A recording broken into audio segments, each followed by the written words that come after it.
Pada video kali ini akan diceritakan tentang meninggalnya Raja Jayanagara.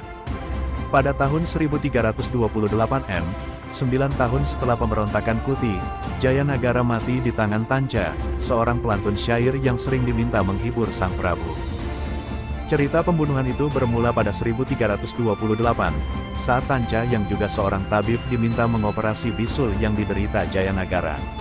Dalam operasi bisul yang ketiga kalinya itu, Tanca menikam Jayanagara di tempat tidurnya.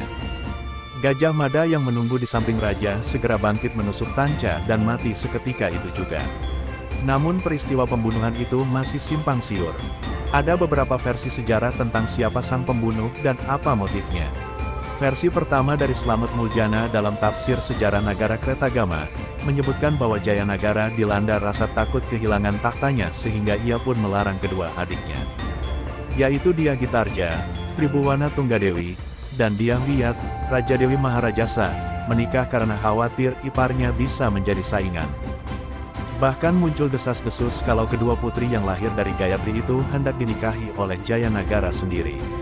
Desas-desus itu disampaikan Ratanca kepada Gajah Mada yang saat itu sudah menjadi abdi kesayangan Jayanagara. Ratanca juga menceritakan tentang istrinya yang diganggu oleh Jayanagara. Namun Gajah Mada seolah tidak peduli pada laporan tersebut dan tidak mengambil tindakan apa-apa. Tanca pun menunggu kesempatan yang baik. Kebetulan Raja Jayanagara yang menderita bisul menghendaki pembedahan kepadanya. Momen mengobati sang raja pun digunakan Tanca sebagai jalan untuk membunuhnya di tempat tidur. Versi kedua, istri Tanca menyebarkan berita bahwa dirinya dicabuli Jayanagara. Mendengar hal itu Gajah Mada malah balik menuduh dan mengadukan Tanca menebarkan fitnah. Dalam tradisi Bali disebutkan bahwa justru Gajah Mada yang menjadi otak pembunuhan tersebut. Konon isu Raja Jayanagara mencabuli istri Ratanca adalah siasat dari Gajah Mada, dan Ratanca hanya diperalat oleh Gajah Mada untuk membunuh Jayanagara. Slamet Muljana juga menafsirkan bahwa Gajah Mada yang pada hakikat tidak suka pada sikap Jayanagara, menggunakan Tanca sebagai alat untuk memusnahkan sang prabu. Untuk menyelimuti perbuatannya, dia segera membunuh Tanca tanpa proses pengadilan. Versi yang lain, menyebut bahwa Tanca terus-menerus merasa tak senang pada raja atas kejadian yang menimpa Kuti, kawan Tanca sesama Dharmaputera. Dia menulis bahwa awal sengketa berasal dari mulut seorang perempuan, yaitu istri Dharmaputera Ratanca. Istri ini mengeluarkan perkataan bahwa dia mendapat gangguan dari sang prabu. Kabar angin menimbulkan kegemparan dalam keraton dan di pusat pemerintahan. Gajah Mada kemudian memeriksa Tanca.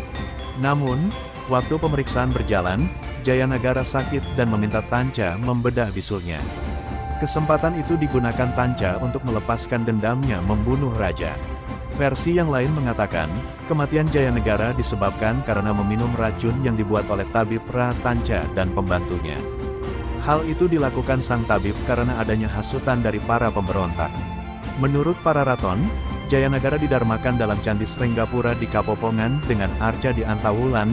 Gapura Paduraksa Bajang Ratu kemungkinan besar adalah gapura yang tersisa dari kompleks Srenggapura. Sedangkan menurut Nagara Kretagama, ia dimakamkan di dalam pura berlambang arca Wisnu Parama. Jayanagara juga dicandikan di Silapetak dan Bubat sebagai Wisnu serta di Sukalila sebagai Buddha jelmaan Amoghasiddhi. Jayanagara meninggal dunia tanpa memiliki keturunan. Oleh karena itu, tahta Majapahit diteruskan oleh Ibu Suri Gayatri sebagai satu-satunya istri Raden Wijaya yang masih hidup. Namun karena Gayatri telah menjadi seorang biksuni, kekuasaan Majapahit jatuh pada putri sulungnya, yaitu Diagitarja yang bergelar Tribhuwana Wijaya Tunggadewi.